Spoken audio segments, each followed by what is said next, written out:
You've been enjoying those sweet, innocent love stories a little too much lately, so I'm here to remind you of the forbidden ones. And I'm not talking about some soft little age gap or a romance where people just raise an eyebrow and move on. I'm talking about the big stuff. Affairs, secret relationships inside messy marriages, and the kind of obsession that should have never happened in the first place. The world of the married. Let me be upfront with you. This drama does not belong in a forbidden love list. It belongs in a psychological horror one. The affair at the center of it is so reckless, so arrogant, and so badly miscalculated that it triggers a level of destruction most revenge dramas only dream about. Sunwoo has the kind of life that looks airtight from the outside. Respected doctor, beautiful home, and a devoted wife.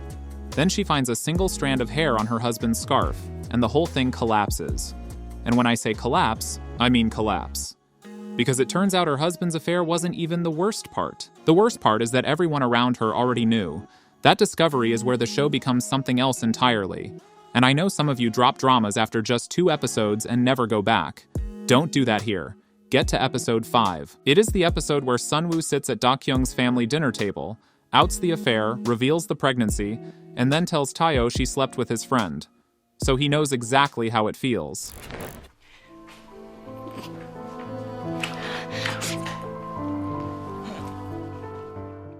Same actress, completely different world. If the world of the married was a war, this one is a slow burn that gets under your skin and stays there.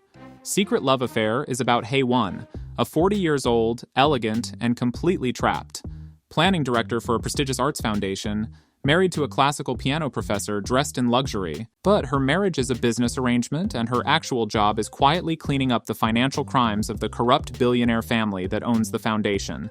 She has spent 20 years trading her soul for safety. Then she meets Lee Sun-jae, 20 years old, 0 formal training, and a once-in-a-generation gift for the piano. When she is assigned to mentor him, what starts as professional obligation becomes something neither of them can control.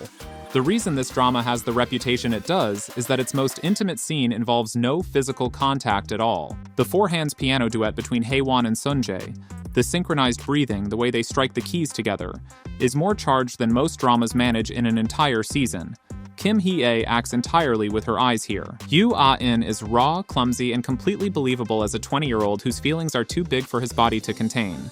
And the ending is one of the most quietly triumphant in Korean drama history. I will say nothing more than that.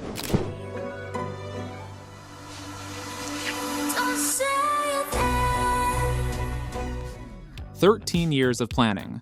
One affair to bring down a trillion-won empire." Eve is about Ra-el, a woman who watched her father get destroyed by powerful people who wanted what he built. So she spent over a decade remaking herself into the exact kind of woman those people cannot resist, and walked straight back into their world. Her target is Yoon Kyung, the cold CEO of the country's most powerful conglomerate, locked in a loveless political marriage to the daughter of a prime minister. Ra-el positions herself as his escape. Every look, every touch, every encounter is calculated to strip him of his company, his family wealth, and his grip on reality. The problem is that it works too well on both of them. Saw Yeji is magnetic here. The way she switches from warm ballet teacher to cold-eyed predator the second her targets look away is the kind of performance that makes you forget to breathe. And Park Byung-eun plays the slow collapse of a man who knows he is being ruined and cannot make himself stop. This is peak melodrama. It's operatic, dramatic, and completely over the top in the best way possible.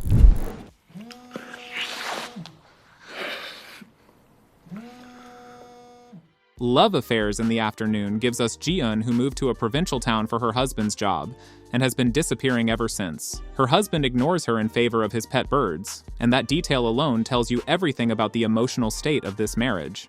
Jungwoo is a biology teacher whose wife lives overseas for her studies. They keep running into each other to the point where every afternoon between 3 p.m. and 5 p.m. becomes their whole world. To see Ji-eun frantically washing her clothes to scrub away the scent of another man, trying to hold eye contact with her husband at dinner while her heart is somewhere else entirely. That kind of suspense sits in your chest differently. Park Ha-sun carries entire chapters of pain in a single expression. Lee Sang-yeob is soft and vulnerable in a way that he portrays a man who hates himself for breaking his vows, but loves Ji-eun too much to let her go. This drama is incredibly mature, beautifully shot melodrama that stays with you long after it ends.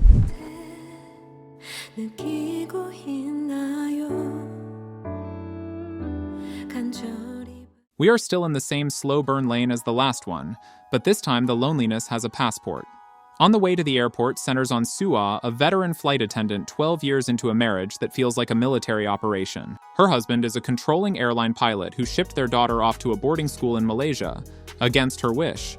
She is micromanaged, emotionally exhausted, and completely alone inside her own life. Do-woo is a soft-spoken architecture lecturer whose marriage is quietly falling apart for reasons he does not yet fully understand. When a tragedy strikes overseas and Do-woo loses his daughter, it is Suah who ends up walking him through it almost by accident, through phone calls and chance encounters in airport terminals. They try to keep it clean. They make themselves a 3-rule agreement: no expectations, no touching, no crossing lines. And then they proceed to cross every single one of them emotionally, which in some ways is worse. That is what this drama understands that most do not. Two people sitting on opposite sides of a room just talking while rain falls outside can carry more romantic tension than an entire season of a standard romance. The cinematography and the soundtrack are an absolute masterclass. The way they use the lighting in the airport terminals to match the characters' internal loneliness is gorgeous. A truly underrated masterpiece. 사람이 진심을 담아서 얘기를 하면 귀담아 들을 줄도 알아. Lee Soo-hyuk is a brooding carpenter who falls apart the second a married woman walks into his workshop. That is your entry point for valid love. And yes, it is exactly as intense as it sounds. Il-ri is a quirky, intensely passionate woman whose life has been entirely anchored around one man. When she was a high school student, she fell head over heels for her temporary biology teacher.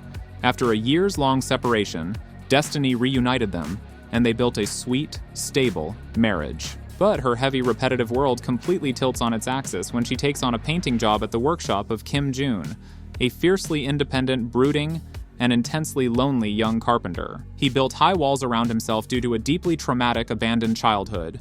When the bright, unpretentious, and fiercely energetic Il-ri barges into his workspace, his defenses completely crumble. He falls desperately, possessively in love with her. As for her, she experiences an explosive, undeniable awakening. For the first time in her adult life, she felt desired, free, and fiercely alive outside of her suffocating domestic obligations. This drama doesn't take the easy way out. It looks at marriage, emotional burnout, and infidelity through a totally unfiltered lens. It's uncomfortable, it's frustrating, but the writing is incredibly profound.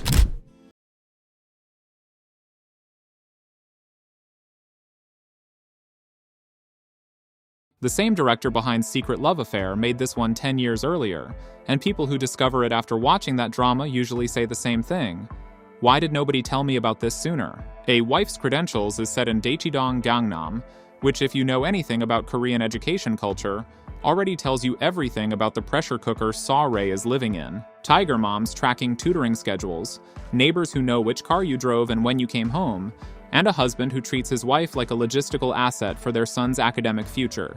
Kim Hye is on this list 3 times now.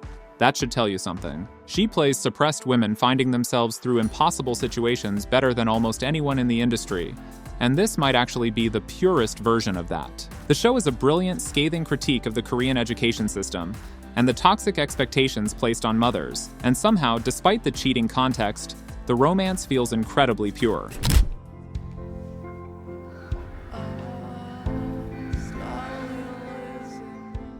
Stealing your best friend's fiancé is one thing. Doing it while she is the one who introduced you, taught you how to paint, and genuinely believed in you before anyone else did, that is a different category of wrong entirely. Reflection of You is a deep, dark psychological study of guilt and obsession. We have Heeju, who has achieved everything a woman could ever dream of.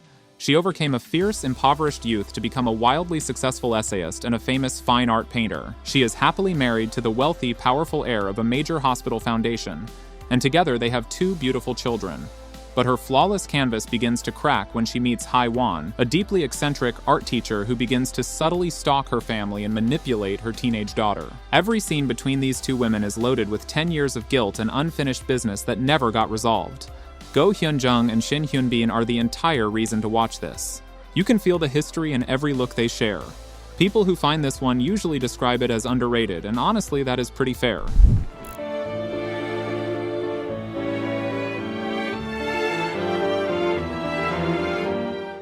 If you watched Stairway to Heaven back in the day, Seeing Choi Ji-woo and Kwon Sang-woo in the same frame again after 11 years is already enough to make you click. But Temptation is not a nostalgia trip. It is something sharper than that. The setup is this. Sok-hoon is completely broke, drowning in debt, facing prison, and out of options in Hong Kong. A cold billionaire heiress walks up and offers to pay off everything. All he has to do is give her 3 days of his time. That is the deal. That is where it starts. His wife finds out. And even though nothing happened, the fact that he accepted it all breaks something that cannot be fixed. Park Ha-sun gave an amazing performance as the wife who slowly loses her mind due to insecurity. You completely understand her heartbreak, even when she turns into a villain. It's a very intense, gripping look at how money ruins trust.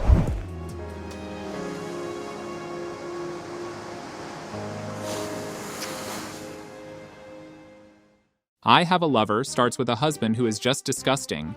He leaves his wife during the worst period of her life, after they lose their daughter, for a younger woman who reminds him of who his wife used to be before the grief. That is the kind of betrayal that makes you want the worst for this man. Then his ex-wife gets into an accident, loses her memory, and ends up living as her own look-alike twin sister. And fate, being completely unhinged, puts her right back in front of him. And he has the nerve to cheat on his new wife with the amnesiac version of the woman he originally abandoned. The drama knows exactly how ridiculous that sounds and commits to it fully anyway. What keeps it from collapsing under its own weight is Kim Hyun-joo. She is playing 3 distinct versions of the same person across 50 episodes, and you can feel the difference in every single one of them. The posture, the eyes, the way she holds a conversation. It is the kind of performance that makes you forget you are watching someone act. The redemption arc for the husband should not work on paper. Ji Jin-hee somehow makes it work anyway.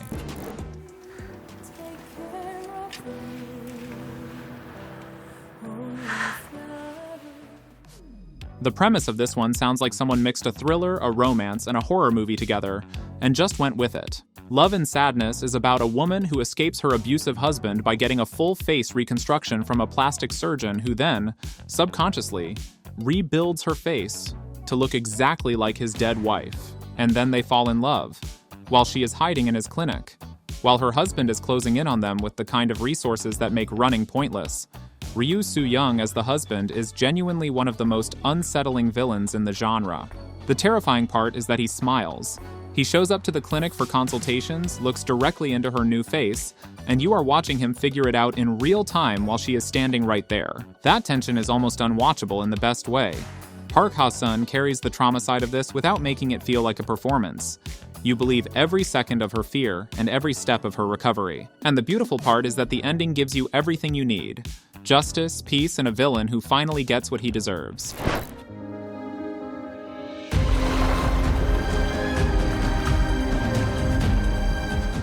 Misty. The drama that made Kim Nam-joo the undisputed queen of adult Korean television, and honestly, it is not even close. Hae-ran is the top anchorwoman in the country. Sharp, ruthless, untouchable, and her marriage looks perfect from the outside. Then her ex-boyfriend shows up, the one she abandoned years ago to marry into status, and he is now rich, famous, and married to her old classmate. And instead of leaving it alone like a normal person, he corners her and pulls her back in. Then he turns up dead in a car crash on a snowy night, and the police find evidence putting her at the scene. The entire drama runs backward from that moment. Every episode is peeling back another layer of what actually happened that night, while Hae-ran sits in a live studio reading the news every day, like her life is not actively collapsing behind the camera. Ji Jin-hee as the husband is doing something devastating the whole time. He defends her through the entire investigation, and when you find out why he knows exactly how to protect her, it reframes every scene he was ever in. People online talk about that twist specifically as one of the most gut-punching moments in the genre.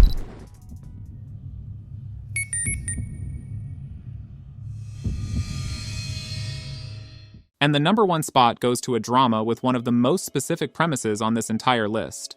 My Wife's Having an Affair this week gives us Hyun-woo who finds a text on his wife's phone from an unknown contact with a hotel reservation for Thursday, 4 days away. And instead of confronting her, he goes anonymous on an internet forum and lets thousands of strangers walk him through it in real time. The forum becomes its own character. Bitter divorcees, empathetic students, people who have been on both sides of this. All of them commenting, arguing, giving him advice while the clock counts down to Thursday. What makes this the best entry on this entire list is that it is the only one that makes you genuinely unsure who to be angry at. Song Ji-hyo as the wife is playing a woman who has been the perfect employee, the perfect mother, the perfect wife for so long that something in her just broke. The drama earns that without excusing anything. Lee Sun-kyun, rest his soul, is the reason this drama works. The way he holds himself together at the dinner table 2 days before Thursday, watching his wife laugh at something their son said, knowing what he knows. That specific kind of pain is something most actors cannot even find. He found it in every single scene. Online, this one gets described as the most honest drama ever made about what a marriage actually looks like when it falls apart. Just two people who stopped seeing each other and the damage that left behind. And that's it for today's video. If you enjoyed the list, I'd really appreciate it if you gave the video a like. And if you're looking for more adult dramas, I highly recommend checking out the video on your screen right now. Thank you again for watching, and I'll see you there.